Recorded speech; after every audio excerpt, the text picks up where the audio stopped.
Friends, welcome back in our channel agri mantra changing the way of thinking. आज हम बात करेंगे 5 नवंबर 2024 के इम्पोर्टेंट एग्रीकल्चर करंट अफेयर जो आपके आने वाले NABARD AFO agriculture technical assistant and other exam के पॉइंट ऑफ व्यू से काफ़ी इम्पोर्टेंट रहने वाले हैं। तो सेशन को स्टार्ट करते हैं और आज का most important current affair update है, इसको 3 स्टार लगाकर अपने नोट्स में लिख लेना, क्योंकि गवर्नमेंट ने पहला एडवांस एस्टीमेट जारी कर दिया है एग्रीकल्चर क्रॉप का, जो कि खरीफ फसल की बात हो रही है 2024-25 के लिए।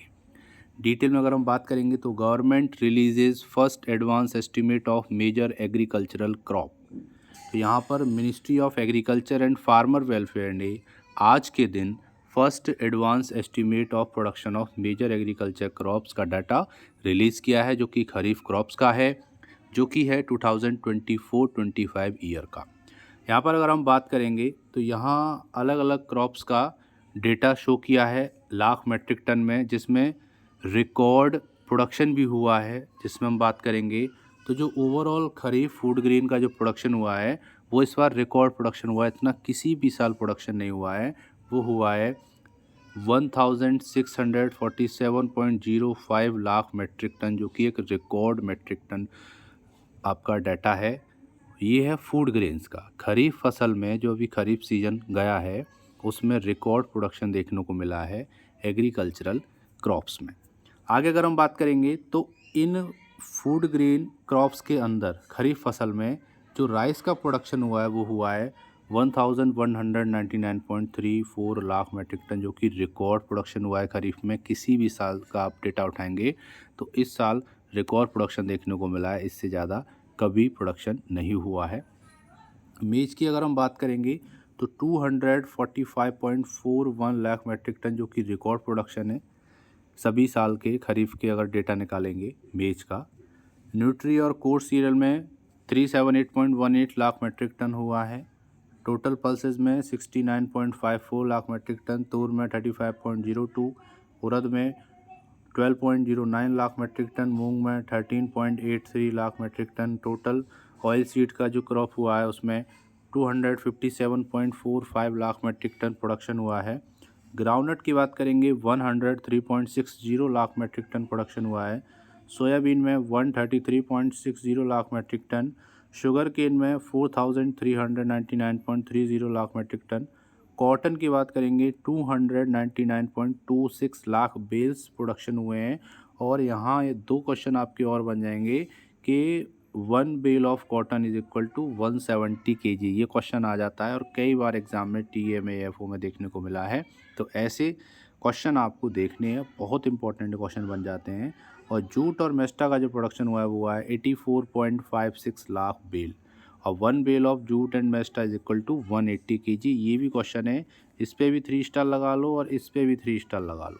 तो कई सारे क्वेश्चन यहाँ से आपके आज कंप्लीट हो जाएंगे। पहला हो जाएगा कि टोटल फूड ग्रेन प्रोडक्शन कितना हुआ है, तो यहाँ पे 1647.05 लाख मेट्रिक टन, जो कि रिकॉर्ड प्रोडक्शन हुआ है। राइस का क्वेश्चन बन जाएगा जो कि रिकॉर्ड प्रोडक्शन है। मेज का रिकॉर्ड प्रोडक्शन है। और कॉटन विल कितने केजी की होती है और जूट मेस्टा कितने केजी की होती है, सभी डेटा हमने आपको बता दिया और यहाँ से क्वेश्चन आपके कई सारे तैयार हो जाएंगे। उम्मीद करते हैं यहाँ तक आपको समझ में आया होगा। आगे चलते हैं एक और इम्पोर्टेंट करंट अफेयर्स अपडेट के साथ। तो यहाँ पर है led by Punjab farms fire at all time low, official data की बात हो रही है। तो यहाँ पर पंजाब ने इस बार पिछले साल के कंपेयर में कम पराली जलाई है, केसेस कम रजिस्टर्ड हुए हैं। और यहाँ पर जो फार्म फायर है एट ऑल टाइम लो, पंजाब की ऑल टाइम लो इस बार जो फायर हुए हैं पराली के, फार्म्स फायर हुए हैं, केसेस हुए हैं, उसमें कम हुआ है। ऑफिशियल डेटा जारी किया गया है। तो यहाँ पर in a welcome change the number of farm fire seems to be an all time low despite the paddy harvest season in north India going on full swing. आपको पता होगा नॉर्थ इंडिया में बहुत जोरों से धान की कटाई हुई है और फार्म्स फायर के केसेस देखने को मिले हैं, लेकिन फिर भी पंजाब के जो केसेस हैं वो गिरे हैं। वो बात अलग है कि अगर स्टेट में बात करोगे तो फिर भी पंजाब अभी नंबर 1 पे है फार्म्स फायर के केसेस में, लेकिन पिछले सालों के कंपेयर में इस बार कम केसेस देखने को मिले हैं पंजाब स्टेट में। आगे अगर हम बात करेंगे तो despite a drastic reduction in its number of stubble burning incident, so for this year Punjab top the list. Punjab top पर है, लेकिन पिछले ईयर्स का अगर हम डेटा उठाएंगे तो इस बार कम इंसिडेंट देखने को मिले हैं स्टबल बर्निंग के। हाँ, यहाँ पे एक चीज़ हुई है, उत्तर प्रदेश ने हरियाणा को रिप्लेस कर दिया है और उत्तर प्रदेश दूसरे नंबर पे आ गया है स्टबल बर्निंग इंसिडेंट के मामले में। मतलब पंजाब के बाद सबसे ज़्यादा जो पराली जलाई गई है, जो केसेस रजिस्टर्ड हुए हैं वो यूपी में हुए हैं। पहले हरियाणा में हुआ करते थे पंजाब के बाद, लेकिन अब यूपी में, देन हरियाणा, तीसरे पे हरियाणा आ गया है। और यूपी में काफ़ी ग्रोथ देखने को मिली है इस बार स्टबल बर्निंग इंसिडेंट के केसेस में।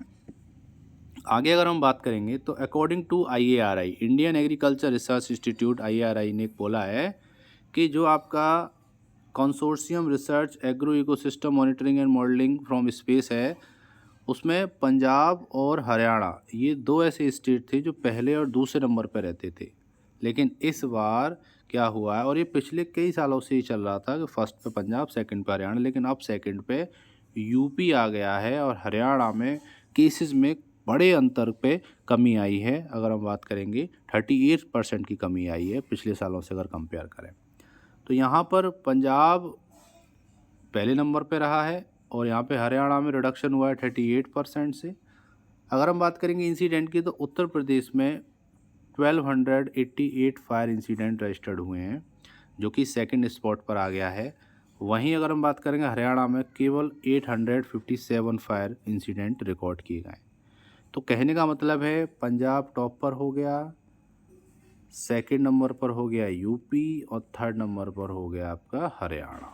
इस तरीके से इस बार पराली जो जलाई गई है, जो आपके स्टबल बर्निंग के इंसिडेंट हुए वो इस तरीके से। तो फिर भी एक प्लस पॉइंट ये रहा कि पंजाब में इस बार इंसिडेंट कम देखने को मिले हैं, और नेगेटिव पॉइंट ये है कि उत्तर प्रदेश हाईलाइट हुआ है और एक स्पॉट ऊपर आया है हरियाणा को पछाड़कर स्टबल बर्निंग के केसेस में। तो यूपी गवर्नमेंट को काफ़ी ज़्यादा सोचने का ये वक्त है कि कैसे इन चीज़ों पे लगाम लगाई जाए और नेक्स्ट ईयर कम से कम इंसिडेंट हों। इसके लिए यूपी गवर्नमेंट को अभी से प्लान करना होगा। तो उम्मीद करते हैं यहाँ तक आपको समझ में आया होगा। अब बात करेंगे आज के स्पेशल क्वेश्चन की, लेकिन उससे पहले बात करेंगे पिछले वीडियो में पूछे गए क्वेश्चन के आंसर के बारे में। क्वेश्चन था the Central Institute of Research on Goats, CIRG, कहाँ लोकेटेड है? तो ऑप्शन है आपका मथुरा, उत्तर प्रदेश, राइट आंसर है इस क्वेश्चन का। अब बात करेंगे आज के स्पेशल क्वेश्चन की। क्वेश्चन है Central Institute for Research on Buffaloes is located at. तो Central Institute Research on buffalo कहाँ है? भैंसों का सेंट्रल रिसर्च इंस्टीट्यूट की बात हो रही है।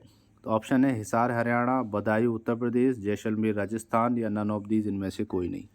इस क्वेश्चन का सही आंसर आप हमको कमेंट सेक्शन में लिखकर भेज सकते हैं। मिलते हैं एक और इम्पॉर्टेंट सेशन में, तब तक के लिए जुड़े रहिए एग्री मंत्रा चैनल से। So thank you for watching. जय हिंद, जय भारत।